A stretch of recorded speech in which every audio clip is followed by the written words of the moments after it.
Баршаңызға қайырлы күн достар, менің каналыма қош келдіңіздер. Егер де сіздердің вафлилеріңіздің арасы піспей, көтерілмей қала беретін болса, дәл осы рецептпен жасап көрулеріңізге кеңес беремін. Өте жұп-жұмсақ болып, бір жасағаннан шығады, құрамы да қолжетімді заттардан дайын болады. Видеоны асықпай міндетті түрде соңына дейін қарап, менің арнама тіркелмеген болсаңыз тіркеліп, жанында қоңырау батырмасын басып қойды ұмытпаңыздар. Ең алдымен құрғақ ыдысымызға 2 жұмыртқаны жарып саламыз. Оның үстіне қант салып, венчиктің көмегімен қантымыз кішкене ерігенше жақсылап араластыратын боламыз. Оның үстінен сары май және де бөлме температурасында тұрған сүтті салып, тағы да бір рет араластырып жібереміз. Және де ұнмен разрыхлителді алдын ала осылай араластырып аламыз. Онда міндетті түрде ситадан өткізіп салуларыңызға кеңес беремін.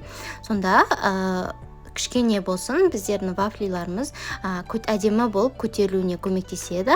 Ұнымызды ақырындап салып, венчиктің көмегімен араластырып, арасында ешқандай түйіршіктер қалмайтындай етіп араластырамыз.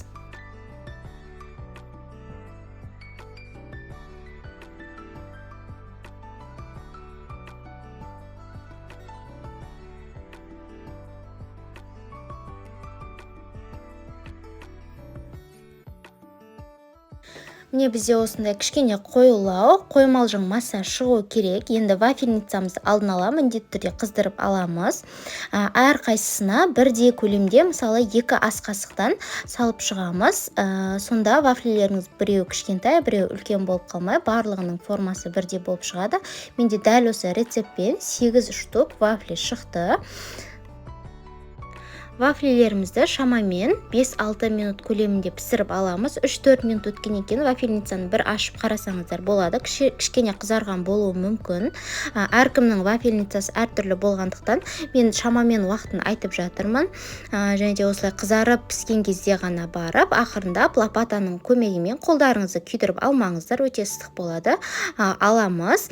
Одан кейін таңғы асқа бетіне сахарный пудра, әртүрлі жеміс-жидектерді немесе шоколад ерітіп, шоколадпен берсеңіздер де өте дәмді болады. Кафелерде, ресторандарда білесіздер, вафлиді таңғы асқа ұсынып жатады. Бағасы өте қымбат болып, ал сіздер үйде осылай өздеріңізге жасап көрсеңіздер, құрамы да қолжетімді заттардан дайын болады, өте дәмді. Кафе, ресторандағыдан кем болып шықпайды. Міндетті түрде дәл осы рецептпен жасап көрулеріңізге кеңес беремін.